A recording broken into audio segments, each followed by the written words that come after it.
What's going on, everybody? My name is Aiden and welcome back to another video. Ladies and gentlemen, as we now get to sit and rest and wait for the All-Star week, I guess, and the break to kind of take place and enjoy our time, I guess, away from basketball. What my question is today is pretty simple. Will this All-Star break help the Chicago Bulls? Now, at the end of the day, you kind of know what I mean when I say this. There are a lot of teams that by the All-Star break, by the time the games resume, they go on a massive run. They play some amazing basketball, probably find their best form and get themselves together before the playoffs start. I mean, even look at Miami. I know they didn't have the best run last season after the All-Star break, but they found themselves and they're connected well as a team at the most perfect moment you could ask for in the NBA playoffs. And there are certain teams that, again, go on massive runs, and there are certain teams that drop off after the All-Star break. Where are the Bulls going to fall in this category? We have a lot of, I guess, ways to dissect this and what we could do, I guess, to make sure the Bulls can either have a successful All-Star break and All-Star return, or mediocre return once the All-Star break comes to an end. So we're going to be discussing all these things in this video. But before we get any further, if you liked the video and you want to see more from me, drop a like, drop a follow, and or subscribe if you are new. And let me know in the comments below your thoughts about the Chicago Bulls and whether or not we will have a good end of the season stretch by the time the All-Star game is over, by the time the All-Star break is over, and we just continue to push on when it comes to NBA games. So let's talk about what's good and what's not so good for the Chicago Bulls. Because I feel like, again, there's so many ways you could dissect this. But the good thing about, I guess, having a week off is that there's possibilities for guys to return. Now, look, we know Zach LaVine isn't returning. We know Lonzo Ball isn't returning. We know these things. It's a fact at the end of the day. But someone that could return is Patrick Williams.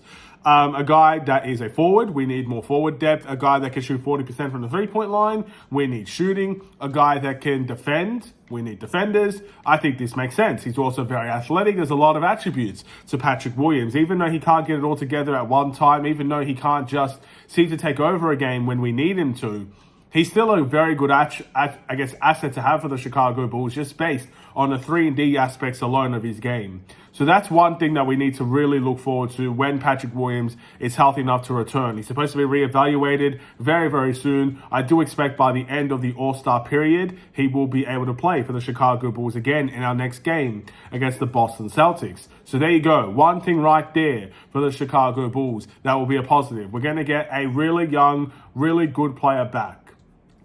Now let's move over to some negatives. Well, you've seen a very good run of form from a lot of players. Ayo Dosunmu, Coby White. You've seen guys like Torrey Craig get into the mix, Andre Drummond get into the mix. Even guys like Dalen Terry and Julian Phillips were getting good minutes for the Chicago Bulls and contributing in some way, form, or fashion. A lot of guys stepped up to the plate. But a break can really ruin everything when it comes to that situation. So, a guy like Coby White has had multiple games of 20-plus points. Has done phenomenally well in this stretch of games. When he comes back, will he be able to have that same amount of impact? Now, I'm completely trusting Coby White can, but there's always the possibility that a break, a stint in the games, or, a stretch where you don't play, a stretch where you're relaxing, could come back to bite you. And for a young guy like Coby White, will it come back to bite him or not? I really don't know, but it's something we've got to watch out for. Ayo Dosunmu has had an unbelievably good shooting form in the last couple of games, the last 2 weeks, I would say. And would a stop in games, come back to bite Ayo Dosunmu, a guy that's shooting probably about 40% from the three-point line in the last 2 weeks? Will something like that end up haunting Ayo after the break? Will he be able to get back to that shooting form? Will Dalen Terry and Julian Phillips get minutes after the All-Star break? Will they make the impact that they are making right now? So there's another avenue we've got to look down. On and stuff of that nature. Just basic form. This Bulls team has shown its competitive spirit, which is good. This team has shown they can face the best teams and put up a fight, face the worst teams and look embarrassing. But still, they're in every single game. The clutch games, I guess you could say. Is that a situation where things will change after the All-Star break? I really don't know. Again, will a break help this Bulls team? A lot of teams probably need that break to kind of recuperate with each other. I mean, we have no All-Stars for the Chicago Bulls. I don't think we have any Bulls players attending the events. Maybe there's a possibility that Bulls players don't attend the All-Star games, don't attend the All-Star events, and in fact, kind of stick together, do some training sessions and work on their game outside the All-Star break. I mean, it might be too much to ask for here, but that's a possibility, I would say. And these Bulls players could take the rest of the season very seriously. Another way we could look at it. So there's a couple of ways at the end of the day. And I think a break could be healthy for the Bulls, in all honesty. For Bulls fans especially. Let's be honest. It's not fun having a whirlwind of emotions every game. One game you're feeling very optimistic, and the next game you're feeling like the whole world's going to end when you watch the Chicago Bulls. Sometimes you don't want that emotion every single day, knowing, okay, what day is it going to be today? Are you positive day or are you negative day? Like what? You know, Bulls fans don't want to feel that type of way every single game about their team. So for the fans, I think a week off is very healthy. A time to relax, recuperate, you know, watch neutral basketball, I guess, watch the All-Star game, watch the tournaments and events going on and enjoy that moment. I'm sure I'll be making some videos about that. Maybe not, but I probably can. And just enjoy my time doing that. Or I could just not watch basketball at all. Just take the week off.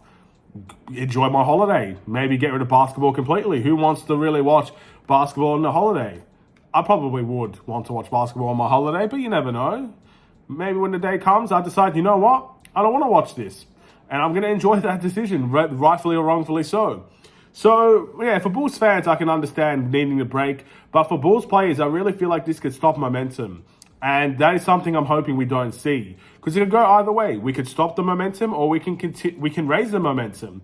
There are a lot of teams that take the All-Star break and afterwards seriously. I mean, would DeMar DeRozan feel disrespected that he wasn't considered an All-Star? Will Kobe White feel disrespected that he wasn't considered an All-Star? These guys might react differently than what we expect. So be on the lookout for that, because these guys will come out with a point to prove by next week and by the Boston Celtics game. Maybe that's exactly what we need from this Bulls team. Or the harsh reality is, maybe the momentum dies, maybe the Bulls continue to fall away, and we look at the first beginning of the season when we had a long break, a couple of months break from 2022-2023 season to this season now, and we started off miserably. Maybe that's how we're going to start off the game against Boston in a week's time. Who knows? Who knows? I can't tell you the answer, but what I can tell you is be on the lookout, because I'm really excited to see what guys react in what ways, because that's the most important thing for me. What type of reaction will we see? Last but not least, the buyout market. We know this is still a possibility. We know we need to make a buyout at some point throughout, I guess, February. Because at the end of the day, I think by March, you won't be able to use those guys in the playoffs, and we are in the play-in tournament. So if we have one roster spot left and we have a buyout option available, it'd be foolish for the Bulls not to take the opportunity to pay for someone to come and join the Bulls for a short period of time to see if there can be a game changer for this Bulls team coming into some playoff games. Again, a buyout could change everything. I know the example here might not be the best example we could ever use, but let's take a look for a guy like Patrick Beverley. This Bulls team was struggling with point guard hub, struggling with the point of attack defense, and struggling with vocal leaders on the team. And I think Patrick Beverley, even though he didn't produce at a high level when it comes to points and assists and stuff of that nature, he came in with some leadership, which again is always well needed. He came in with some defense. He came into the starting point guard role. He had the ball in his hands a little bit more than he does in the roles that he has now. He actually got a lot of responsibility with the ball. And we went 14-9 after that all-star stretch.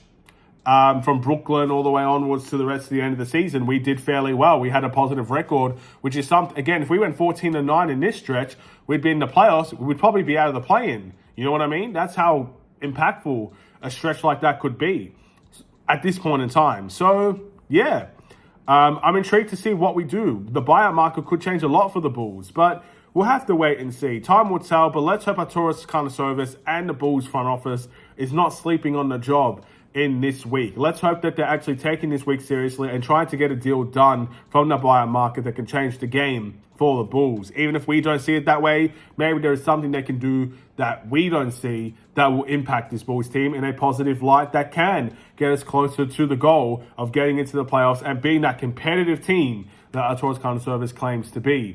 But what do you guys think? Thank you for watching. Drop a like and a follow, and or subscribe if you are new. I'll see you in the next Bulls-related video. Stay safe, stay healthy, and stay tuned for more.